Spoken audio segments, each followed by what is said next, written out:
हिंदू भाइयों अगर कुछ कर नहीं सकते हो तो हमारे भगवान की कसम इसको शेयर जरूर करना। हिंदू भाई को तो पता नहीं बेचारे को, शेयर कर दिया। अब 10-20 हजार शेयर हो गए, उसका तो वीडियो चल गया, उसका तो खर्चा चल गया और चंदा अलग ले रहा है। मुसलमान ये काम न करता है न करेगा। 100 मंदिर पीडब्ल्यूडी, डीडीए, एमसीडी में मैंने देख रखे हैं। 100, 4 तो लाजपत नगर में मैंने देख रखे, मेन रोड पर। मैं नहीं लगाऊंगा पीआईएल, उनकी आस्था का केंद्र है, मैं क्यों पीआईएल लगाऊं? तो आप हमारी चिंता छोड़ दीजिए।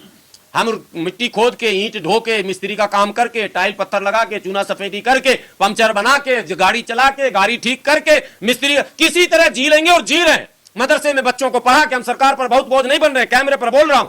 हम सरकारी स्कूलों में हमारी संख्या कम है, हमारे बच्चे मदरसे में जाकर पढ़ रहे हैं, वो मदरसा भी हमारे ज़कात खैरात से चल रहा। सरकार का बोझ हम शिक्षा में भी कम कर रहे हैं, स्वास्थ्य में भी कम कर रहे हैं, सब चीज में कम कर रहे हैं। बस चिंता आप कीजिए जो देश के पिछड़ों, दलितों और आदिवासियों हो। आपको कब आपका अधिकार मिलेगा ये सोचिए। हम आपको मुलायम सिंह बनाएंगे, लालू यादव बनाएंगे, देवी गौड़ा बनाएंगे, हम चौधरी चरण सिंह बनाएंगे, हम आपको प्रधानमंत्री मुख्यमंत्री बनाएंगे, हम आपको मायावती बना देंगे, हम आपको अखिलेश यादव और तेजस्वी यादव बना देंगे। और अगर उनके साथ आप जाएंगे तो वो क्या क्या बनाएंगे वो सब सामने आ रहा है, आ भी जाएगा। देखिए, एक चीज के लिए पहले मैं मुसलमानों को बधाई दूंगा, एक चीज के लिए कि मुसलमान इन चक्करों में नहीं। आप देख रहे होंगे कि यहाँ सूढ़ी करके कोई है ना, सूढ़ी, दाढ़ी इतनी बड़ी बड़ी रखे हुए, वो रात दिन जो है मजार, मस्जिद, कब्रिस्तान, ईदगाह की तस्वीर ले लेकर और पीआईएल भी डाल रहा और वीडियो भी डाल रहा। और वीडियो ऐसा बनाता है, हिंदू भाइयों अगर कुछ कर नहीं सकते हो तो हमारे भगवान की कसम इसको शेयर जरूर करना। हिंदू भाई को तो पता नहीं बेचारे को, शेयर कर दिया। अब 10-20 हजार शेयर हो गए, उसका तो वीडियो चल गया, उसका तो खर्चा चल गया और चंदा अलग ले रहा है। मुसलमान ये काम न करता है न करेगा। 100 मंदिर पीडब्ल्यूडी, डीडीए, एमसीडी में मैंने देख रखे हैं। 100, 4 तो लाजपत नगर में मैंने देख रखे, मेन रोड पर। मैं नहीं लगाऊंगा पीआईएल, उनकी आस्था का केंद्र है, मैं क्यों पीआईएल लगाऊं? वो पूजा करें, पाठ करें, सरकार समझे वो समझे, सरकार का मामला है भाई। सरकार ने, एमसीडी सरकारी संस्था है, डीडीए सरकारी संस्था है, पीडब्ल्यूडी सरकारी संस्था है, इंक्रोचमेंट से वो निपटेंगे। हम किसी के चक्कर में नहीं पड़ते। लेकिन सिरोही जैसे लोग, सरफिरे लोग, जिनके पास कोई काम नहीं है, चंदा का धंधा, ये चंदा का धंधा फांसी का फंदा बनना चाहिए। आपने यति नरसिम्हानंद का नाम लिया, बदकिस्मती से मैंने एक टीवी चैनल में कहा कि आप महामंडलेश्वर बनाते, ये तो धर्म के लिए शर्म की बात है।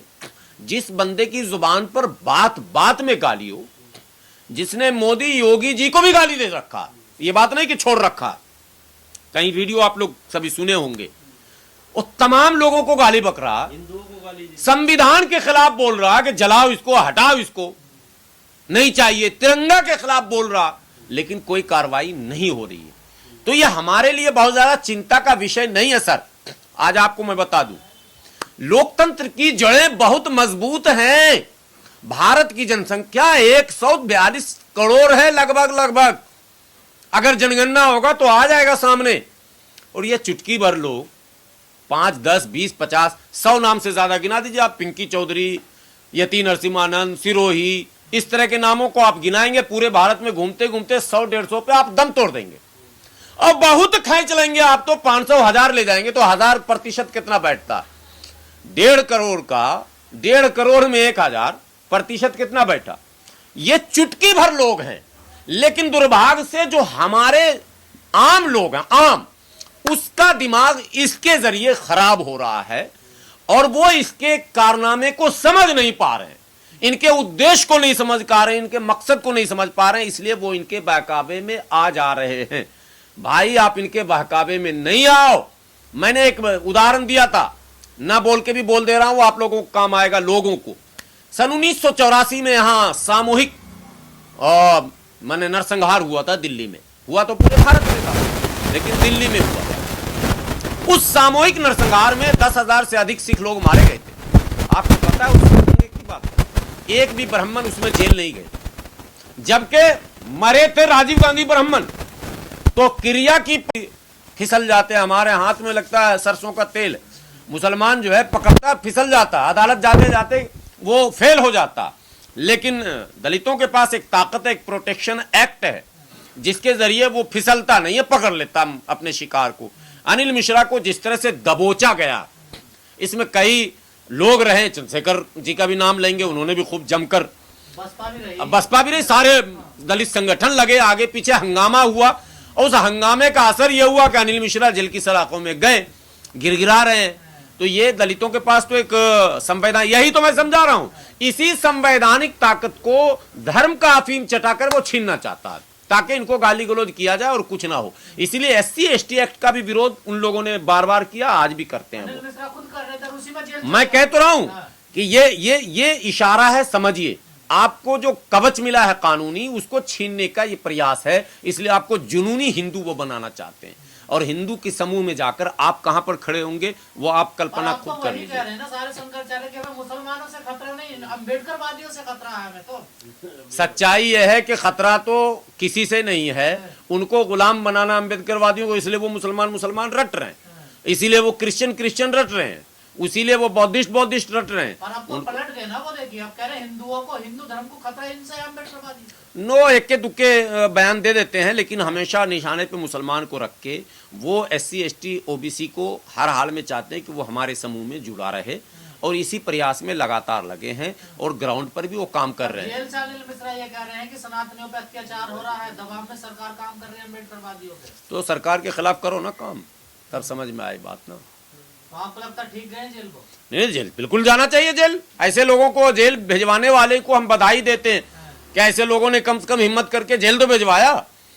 मैं तो कहता हूं कि आप लोग आगे आओ, दलित भाइयों से मैं कहता हूं, मैं तो आपके पीछे हूं, आप आगे आइए, आप यति नरसिंहानंद को भी जेल भिजवाइए। अकेले नहीं, उनके साथी भी जेल में गए कई। हाँ, और आप ऐसे सभी लोगों को, इस सिरोही कौन है जी, अपर कास्ट है या लोअर कास्ट है, हमें तो सर नेम से पता नहीं है, लेकिन मुझे लगता है ये भी पिछड़ा दलित ही है, ठीक है, और ये भी घूम रहा रात दिन, और बिल्कुल लगातार। अभी एक वीडियो बनाया उसने और कहा कि कोटला के ईदगाह और इसका कोई वीडियो हो तो हमको भेजो, और नहीं भेज सकते हो हिंदू भाई हो तो कम से कम वीडियो ही शेयर कर दो, ठीक है।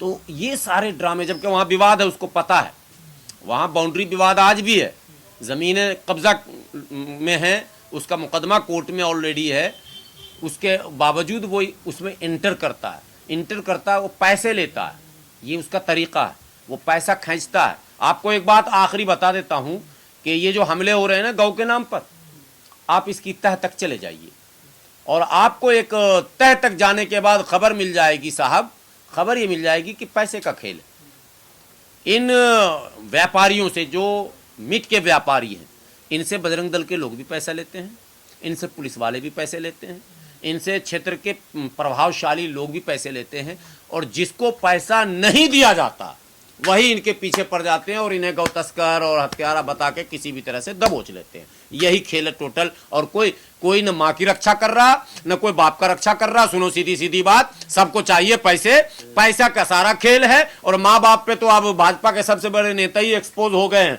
आपको पता ही, उससे वरिष्ठ कोई प्रवक्ता भाजपा के पास है भी नहीं। आप लोग सुने नहीं वो वीडियो, उससे वरिष्ठ कोई प्रवक्ता नहीं है, सुधांशु जी, उनसे बेहतरीन और योग्य भाजपा में कोई चेहरा कहलाता भी नहीं। वो कह रहे हैं कि भैया वो नहीं माँ है, वो जो नॉर्थ ईस्ट वाले खाते हैं। हमको लगता है सुधांशु जी को नॉर्थ ईस्ट जाना चाहिए। बंगाल और नॉर्थ ईस्ट में सर्वाधिक छोटी गायें पाई जाती हैं, देशी, जिसको माँ कहते हैं।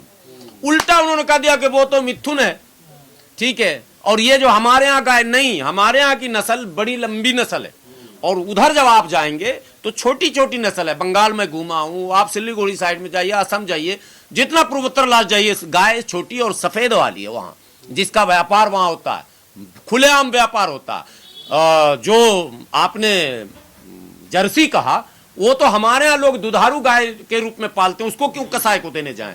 वो तो एक व्यापार है, बहुत बड़ा दूध का हब है। जर्सी गाय से 40-40 लीटर, 50-50 लीटर दूध लोग निकाल रहे हैं भाई आजकल हमारे यहाँ। मैं जहाँ का हूँ वहाँ किसान जर्सी गाय खूब पालते हैं।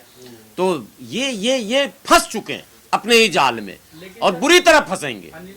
झूठ की, देखिए, झूठ की सवारी लंबी नहीं कर सकते, फंसेंगे देर सवेर और एक्सपोज हो जाएंगे। अनिल मिश्रा के समर्थन में तमाम लोग आ रहे हैं और मोहन यादव सरकार के खिलाफ मोर्चा खोल दिया तमाम लोगों ने, सवर्णों ने, हिंदुओं ने। तो अच्छी खबर है ना, मोहन यादव जी को भी पता चले ना, वो भी तो पिछड़े हैं, उनको तो अखिलेश यादव के काट के लिए बनाया गया था, ये तो आपको पता ही है, ताकि उत्तर प्रदेश में अखिलेश का दबदबा कम कर दिया जाए, मोहन यादव को बीच घुमाया जाए, एज ए चीफ मिनिस्टर वो जाएंगे तो भाजपा का ये करेंगे। भाजपा का सेटअप ये होता है, कहाँ चुनाव हो, किसका इस्तेमाल कब हो, कैसे हो। जैसे अभी कार्यकारी राष्ट्रीय अध्यक्ष बने हैं, वो बने हैं नितिन नवीन जो हैं, वो कायस्थ हैं, बंगाल में हिंदुओं में सबसे प्रभावशाली जाति कायस्थ है, बंगाल चुनाव में उनका इस्तेमाल होगा, वो सब अपना उनका टेक्निक है। लेकिन मोहन यादव संवैधानिक पद पर हैं, उन्हें पता है संविधान की एक गरिमा है, एक सीमा है, वो निर्वहन करेंगे, उन पर ज्यादा प्रेशर पड़ेगा तो वो एक्सपोज कर देंगे परेशान करने वाले। कहाँ तक ठीक है? किसी की तस्वीर क्यों जलाएंगे आप? आपकी आस्था नहीं है, लेकिन जिसकी आस्था करोड़ों लोग बाबा साहब को देवतुल्य मानते हैं, बाबा साहब को अपना कल्याणकारी मानते हैं, तो उनकी आस्था पर क्यों चोट करेंगे आप? हम नहीं मानते तो इसका क्या मतलब? हम नहीं मानेंगे तो मानने नहीं देंगे दुनिया को, यही तो डिक्टेटर है, यही तो हिटलर शाही है, यही तो नाजी मिजाज है। नमो, आपने सुना था ना, नमो, नमो ऐप भी एक आया था, नमो का क्या मतलब है? नाजी मॉडल, नमो, ये शॉर्ट में रखा गया था, नरेंद्र मोदी थोड़ा ना है, और मोदी जी ने थोड़ा ये रखा, किसी ने रखा, शगुफा दिया, चल गया नमो ऐप। ये नाजी मॉडल है, और इस मॉडल के खिलाफ आपको लड़ना पड़ेगा और जेल भी जाना पड़ेगा, 5 साल रहना भी पड़ सकता है, 5 साल के बाद सुप्रीम कोर्ट ही छोड़ेगी, ये भी दिमाग में रखिए। तो मॉडल जो बनाया जा रहा, पहले गुजरात मॉडल था, फिर नाजी मॉडल अब आया, अब इसमें अनिल मिश्रा जैसे और अनेकों लोग हैं, उनके समर्थन में हजारों लोग आएंगे। दलितों और पिछड़ों को जागरूक होना होगा, मुसलमान नहीं झेल पाएगा इस लड़ाई को, ये बात जान लीजिए आप। मुसलमान फ्रंट फुट पर नहीं, वो चाहते हैं कि मुसलमान फ्रंट पे आ जाए, मुसलमान फ्रंट पे आए और हिंदू मुस्लिम का माहौल बन जाए, और ये सारे दलित पिछड़े ओबीसी सब जाएं, अपने अधिकार से वंचित हो जाए। मैं फिर आखिरी में एक सवाल सबमिट करता हूं, आप चलाइएगा।